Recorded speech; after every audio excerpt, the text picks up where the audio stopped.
maths is not fun? Well, I, Makwena, is here to show you that maths is just a fun challenge. It is as easy as y equals to mx plus c. And for those of you who didn't know, it is as easy as a straight line.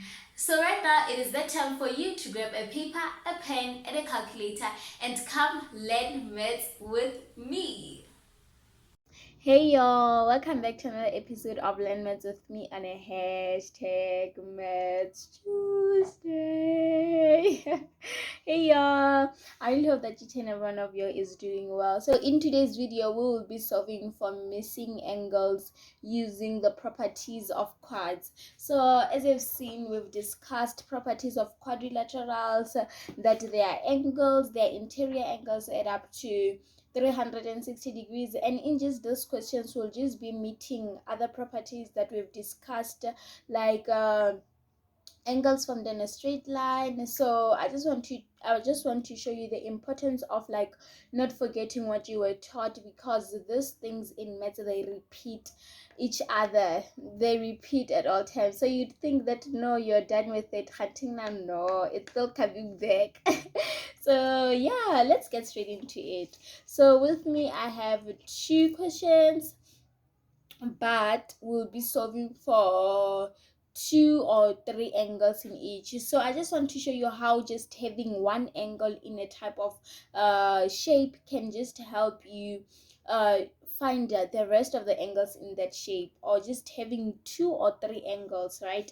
So let's get straight into it. It says given a palm, I'm just using it short for parallelogram. So it says given a parallelogram, solve for unknown angles. So how many unknown angles do we have? We have y, x, and z, and we can solve for them using the properties of quadrilaterals, right?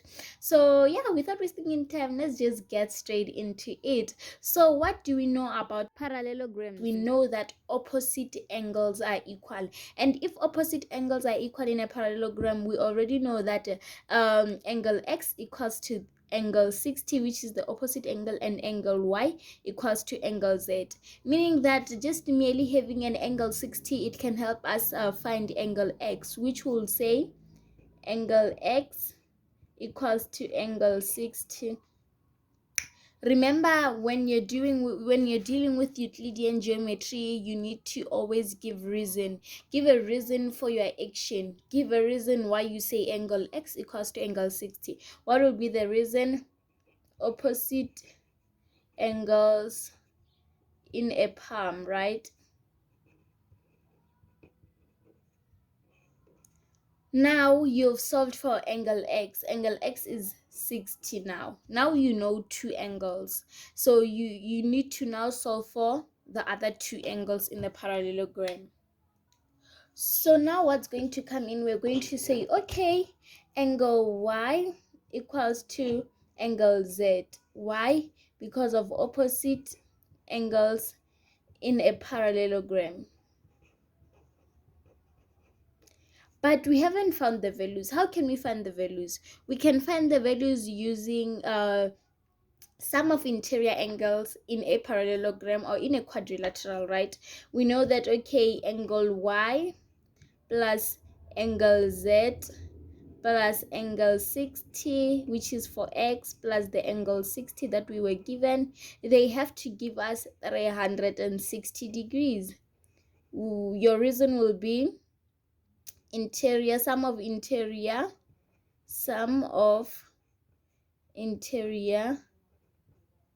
angles in a palm. I'm just using shorts because I want to save space for the other question. As long as you understand, right? So sum of interior angles in a palm. So what do we know now? We know that angle y and angle z, they are equal, meaning that we can just give them the same alphabet, right? We can just call them y. So it's going to be y plus y. It will give us 2y, because we know that angle y and angle z are the same thing. Why not then call them with the same name? You understand? And then now we're going to combine our other like terms. 60 plus 60, it is 120 degrees equals to 360 degrees. So now what do we want? We wanted this 2y. We want to isolate 2y so that at the end we are left with y only, right? So it means that we have to remove 120 from this side. It will be 2y equals to 360 degrees minus 120 degrees. So 2y will be equals to 360 degrees minus 120. It will be 240 degrees. So now we haven't solved for y yet. We have solved for 2y. So now how do we isolate y? As you can see, we're going to do the inverse of 2. So 2 this side is being multiplied with. So how can you remove 2? You can remove it by dividing by 2. So you do not only divide one side, but you divide also the other side, because what happens on the left hand side must also happen on the right hand side.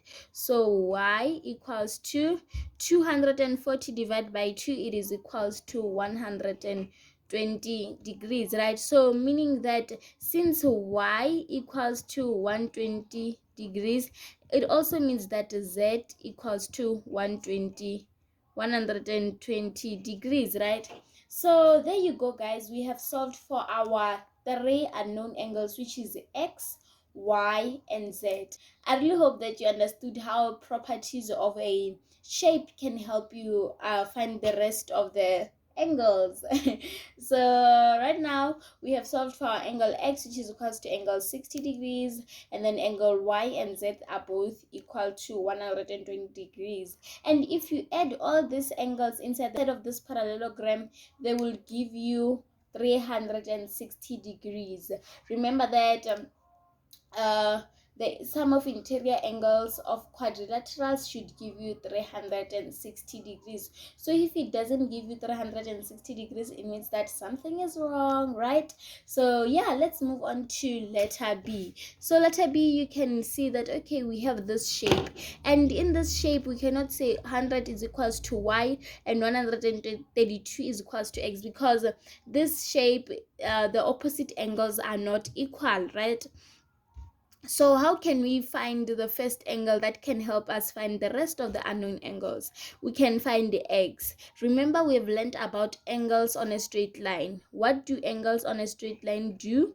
They add up to 180 degrees. So it means that when you have angles on a straight line like this is an exterior angle. So this exterior angle can help you find the value of x, because these two angles are on a straight line, and when they are together on that straight line, they do what? They add up to 180 degrees. These are supplementary angles, remember? Okay, so it means that 122 degrees plus x, they should give you 180 degrees. Why? You can just say supplementary angles, right? And then you can say your x, you want to isolate your x, minus 122 degrees. So your x will be equals to 58 degrees. I really hope that you understand how we found the value of angle x. So you can just put your 58 degrees here. So remember that this is a quadrilateral, meaning that you can find the value of y using the sum of interior angles in a quadrilateral. You see, this is not hard. The problem starts when you think that this is a hard question. So you shouldn't think it's a hard question, because when you do that, it will actually be hard. So you should try to focus on working hard on it and practicing, right? Okay, let's move on. 100 degrees plus 132 degrees plus 58 degrees plus angle y, they should give you 360 degrees. Your reason will be, I'm just going to write my reason here, sum of interior angles in a quad. Now you want to isolate your y. So let's just first combine our like terms before we isolate it. So now let's combine our like terms. 100 plus 132 is going to give us 232. Then 232 plus 50. No, it's not It's not 50, sorry, it's 58, remember? Okay, 100 plus 132 is going to give us 232, and then plus 58, it's going to give us 290 degrees, plus y, angle y equals to 360 degrees. Now you want to isolate your y.